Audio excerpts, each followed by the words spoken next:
Yo, what's up guys, and welcome to a brand new video over on SoRare. So today what we're going to be doing is talking about 10 things I wish I knew about this site before I started playing on it.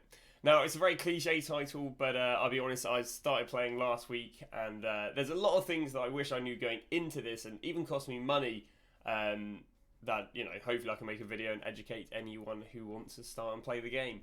So, without further ado, let's go and crack underway with the first thing. So the first thing is, Sellout as it may sound, if you are going to sign up to a site like SoRare, do sign up with a referral.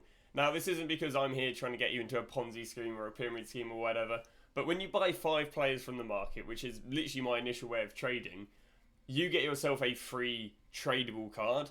And I actually didn't sign up with a referral, which was bad on my end because I didn't fully understand this. So it's literally, if you sign up to this site, if you sign up without a referral, you won't get anything after picking up 5 players on the bidding market. But if you do sign up with a referral, you get another free player. And again, you don't have to necessarily sign up with mine. You just got to sign up with someone's. I say mine will be in the link description for convenience. But if let's say you're playing this and your mate's playing this, ask your mate for his referral, because once you buy 5 players, he'll get a free card, and like vice versa. If you're playing this and one of your mates is getting involved, give him your referral. Now you can find your referral typing in to the invite players, the top bit of the green, and then just all you got to do is copy and paste this. And as long as they just type that URL in, or copy and paste the URL in, you'll get a free player, and they'll get a free player after buying 5 players. So again, when you sign up, do use a referral, because it literally will give you a free player, which you won't get if you don't sign up with a referral. So the next thing, you have signed up with the referral, hopefully, is picking which team you support. So at the beginning of the game, it asks you which team you support, and you think this is a bit of a weird or a bit of a throwaway question. It's like when you sign up to Netflix and ask you, like, what's your favourite genre is, and you just go, yeah, whatever, blah, blah, blah, blah, blah. Yeah, don't do the blah, blah, blah, blah, blah.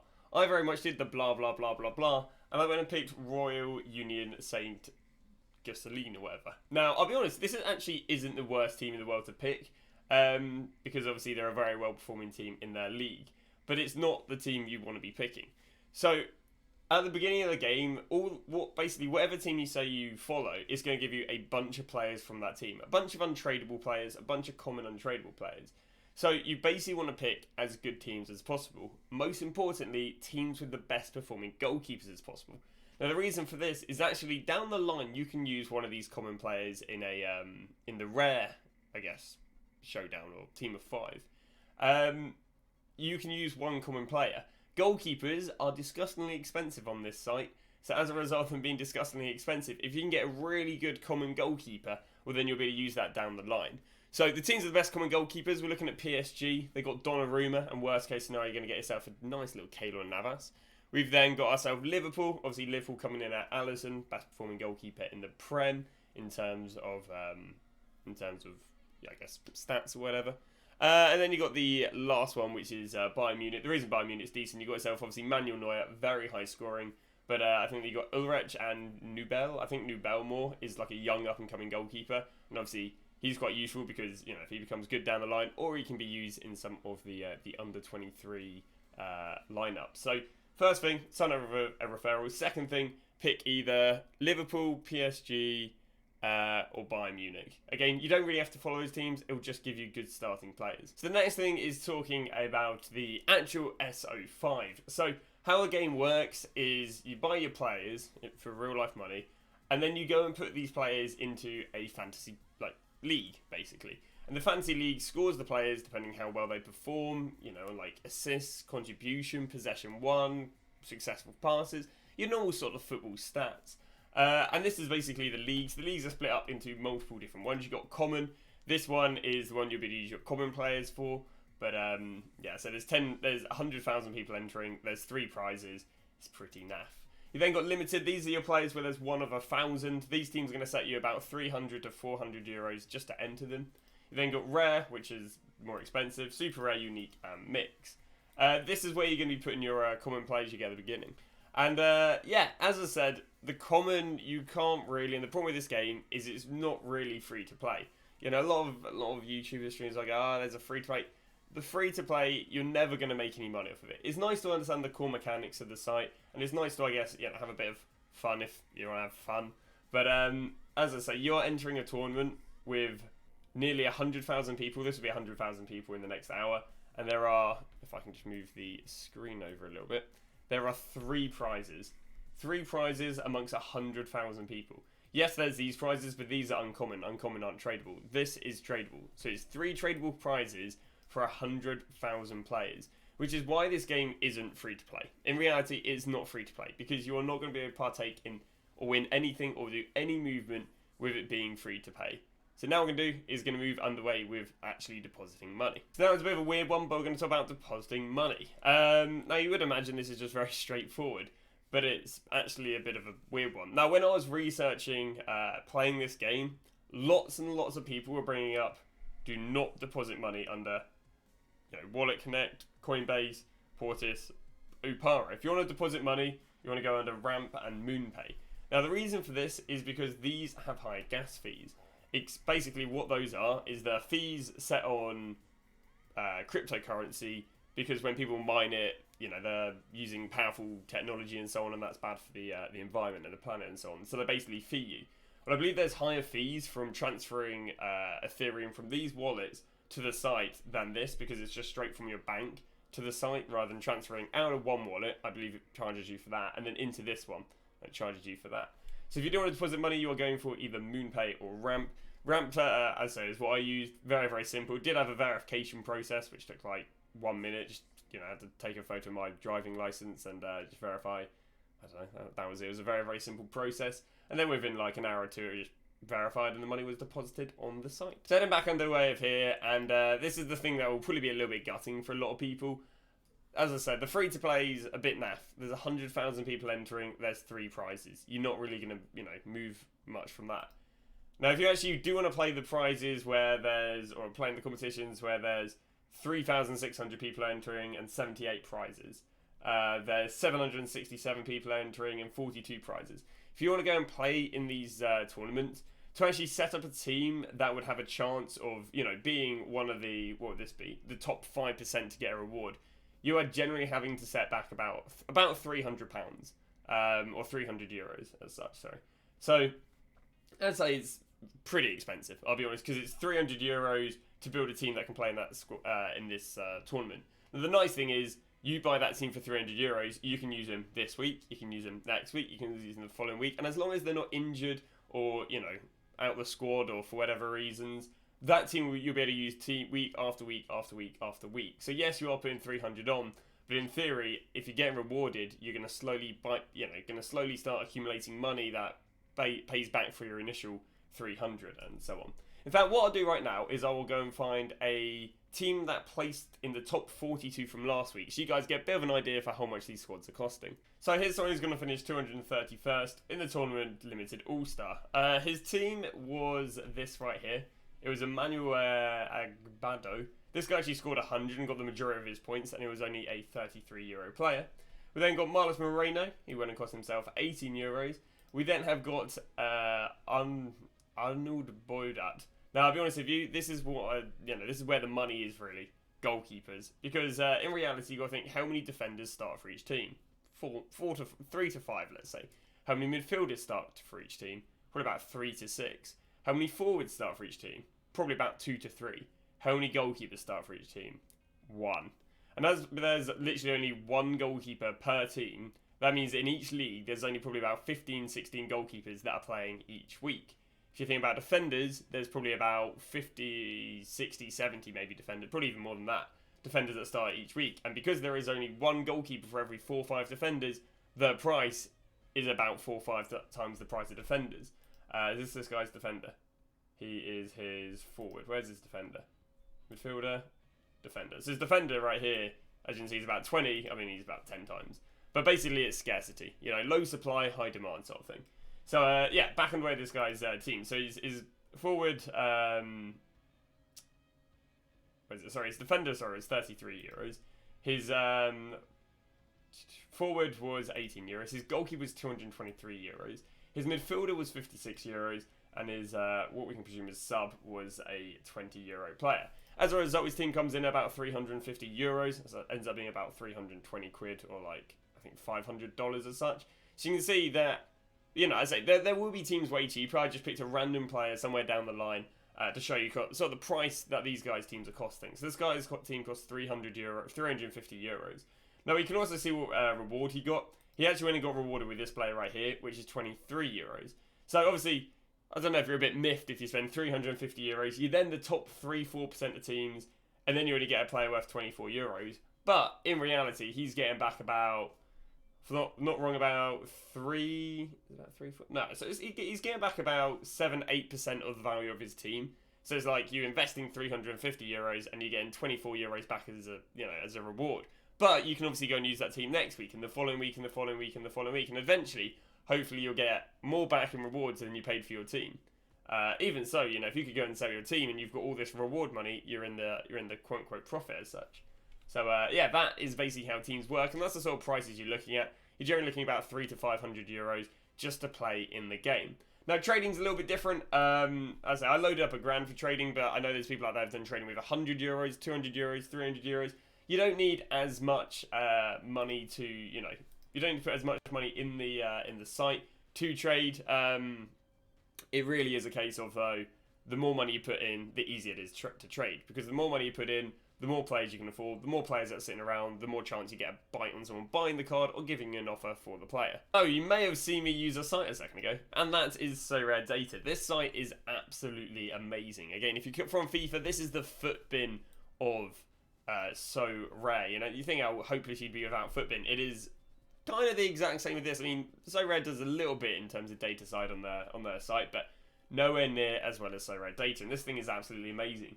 You want to find the price of a player, you can go and find the price of a player. You want to go and see which teams are playing right now and what the actual score is in game. So let's say Emmanuel Abudo was playing right now. I could see what his score is in the game as he's playing live.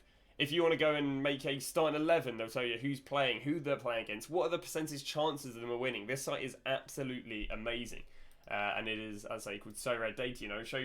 It'll even show you the prizes people won. Like, these are the prizes people won in certain tournaments. It is very, very impressive. There is a lot to do that. They also have a scout feature. It's a little bit, I'm not as much of a fan of this one. This will basically find you different stats. You get, I don't know. They'll show you, the best performing players in the last 5 games, 10 games. It'll also show you what percentage of games they've played. So obviously he's played 100% of the games, so that's a good sign. Whereas Bonucci's only played 20% of games, so are you going to want to put him in if he's got a much lower chance of starting the games as such? Also give you prices and so on and so on. So that is just this is an amazing site, something you really want to get your hands on and get familiar to, because it can really help with your trading or even building your team. Because what you can actually do is you can actually sync up your team to this, and it will show you, it will basically look at the cards in your club and go, oh yeah, we think these are the best players, or it will just go, oh yeah, here are some great stats about these players that are playing, and you should go and use them as such. So yeah, really, really good. You can sync all your stuff up to it. I do recommend using the SoRare. So whilst we're on the topic of SoRare Data, what I'd like to cover is how I use SoRare Data for trading. So, for example, let's say Marlos Moreno had a player popping up on the market. Now, how I would use this guy to see what he's like for trading, or at least working out what his average price is I would go down here, and I've normally predominantly trade limited, so I'm going to go click on limited. I'm then going to go and click on here, and I'm going to click on the 1M. This is going to show me everything that was listed in the last month. It just confines all the data. There we go. And now if we can just go down here, you can see all this is all data in what he has sold in the last month. So he probably had about, I don't know, like 150 sales maybe in the last month. There's a lot of people flipping him or just using him in the team. They're not using him in the team. No, it's not for AFCON, so. But there we go. So this right here is how I use to see what players, I guess, are selling for. Now, if I want to gauge a price, I'll probably just look at some of the common averages. You got 1950. He was 1950 there. 20 quid there.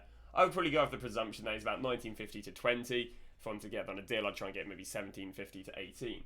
So yeah, this is what I use for prices. Now, there's a massive thing in where I've actually messed up on here, or I got a really, really bad. Well, I guess I messed up on here, and that's what I do right now is I'll show you how I messed up. So let's say, for example, this guy's got a rare card. These are the rarer cards. There's only one of 100 rather than one of 1,000. Now, what you can see right here is you can see he sold at 280.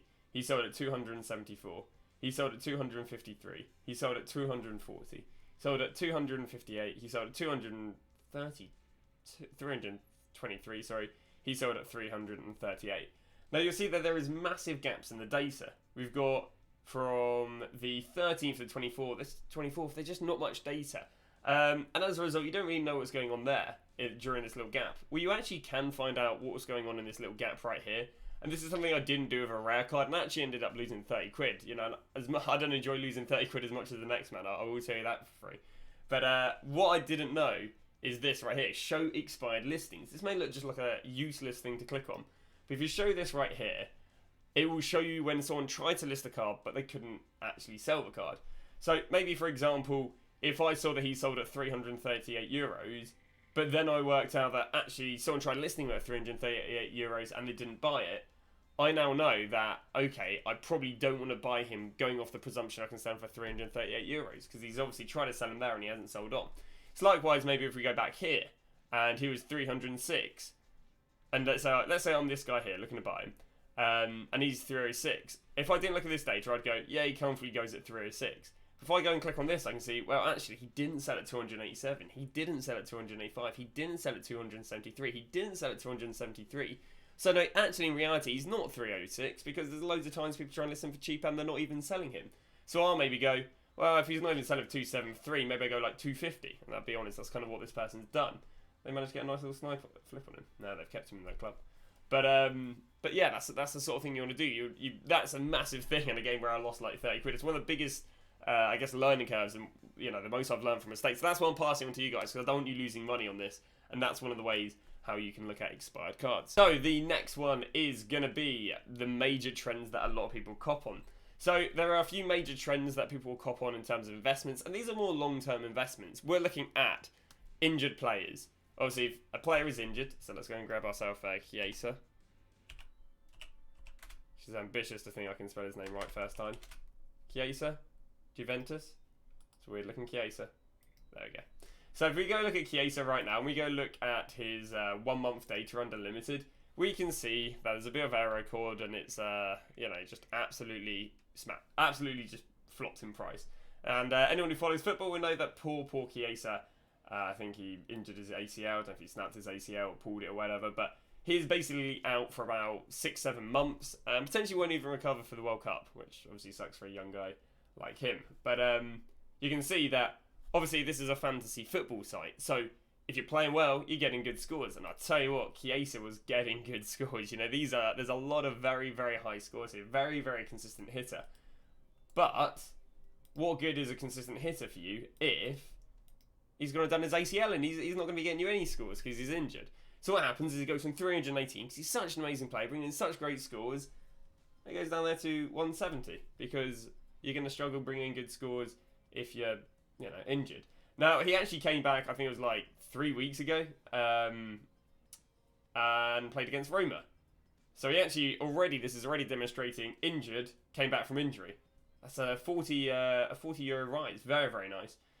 You wouldn't believe it. He then went and injured himself again, back down to 160. And you can see right now he's 173. So, as we know, we've already shown on this graph that he goes from 170 to 215 just from recovering from an injury.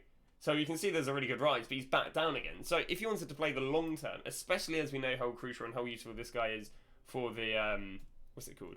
For the I guess the Italian team, and I think even for obviously Juventus, he was playing very well. If you wanted a long term investment, you would go and buy him right now at 170, and then you'd go and sell him you know, down the line at like 300 odd. So you know, it's just a play if people wanted more of a long term rather than a flip. This is the same case of if you're out of season. So obviously, right now the MLS and the Russian League, I believe, are just coming back. So previously, MLS Russian League out for like 3-4 months, I think, just like how the Prem isn't out for that long, but so they were cheap. Because they're coming back in season, you're seeing them all go up in price. See if I can find someone like Zardes. There we go. Find someone like Zardes. And as of recently, if I can get the limiteds up, I think it shows a lot better. We've seen a rise in Zardes. This is presumably because this is them coming back out of season. We can also see another rise here. I think they're also coming back into season. And yeah, it's just another trend to cop on. Players going from out of season to in season. Again, out of season, they're not playing. They're not getting you scores on the game. They're not going to be worth anything. In season, they're getting scores in the game. They're going to be obviously of more more value if they're bringing you in scores. Final one of this is a backup keeper becoming a main keeper. If that's the main keeper becoming injured, if that's the backup keeper, I don't know, performing very well in a cup game and they want to play him over. We've seen that happen before. I was looking at a keeper just yesterday. They were like 90 to 100. Then became the second keeper, went down to 20. So you got to understand vice versa. If you have a main keeper and he's naff, or a main keeper and he comes down with something, he's going to go down in price because keepers are so expensive, which also means they're very volatile if they're being used or not used, because the whole reason they're so expensive is because they're being used. And vice versa. If they're not being used and then become used, they go from 20 to like 70, 80. They do very, very nicely. So yeah, that is your last trend in terms of long-term trends on this site. So we've gone to another one, which is another way how I've messed up. Now, this won't affect the majority of the site, but it is somewhere where I've, again, made one of my mistakes, and I'd like to pass on the knowledge. This is with Mr. Bouna Sarr. Okay, Mr. Bouna Sarr plays for Bayern Munich and for, I believe, Senegal, if I'm not wrong. Now, I went and picked up about 3 Bouna Sarrs because I saw he did very well the week before and then he dropped. You can see right here with the yellow, this is where I went and bought him. Yeah, as I say, you know, I went and picked him on the drop, and the reason this card was quite a risky card, and I did get actually warned about this before I bought him, is that this guy doesn't really play for Bayern Munich, or he's very, very inconsistent. He starts with Bayern Munich. You can see here, this is when he's playing for Bayern Munich. Did not play, did not play, did not play, did not play, loads of did not plays. But see, as soon as AFCON comes, the frequency of did not plays, obviously, you know, he's playing a lot more because he's in for AFCON. In fact, that right there, I think was a Bayern Munich game, which obviously he's not going to play it. So I think he played like he's basically played like 7, 8, 9 games straight now, just because he's playing obviously in AFCON. But obviously once he's done with AFCON, he's going to be back to sitting on the bench again. Poor guy, poor guy. So this makes this card a very, very dodgy card to trade with, because in reality, it's like the elephant in the room. We all know that he's going to go down in price once AFCON ends, which is why you see these dips right here. Sadly, again, I bought halfway down the dip, but it's just something that now I can pass on to you guys, is maybe when we're going into the World Cup this summer. Or let's say, for example, I think there is Shakhtar Donetsk.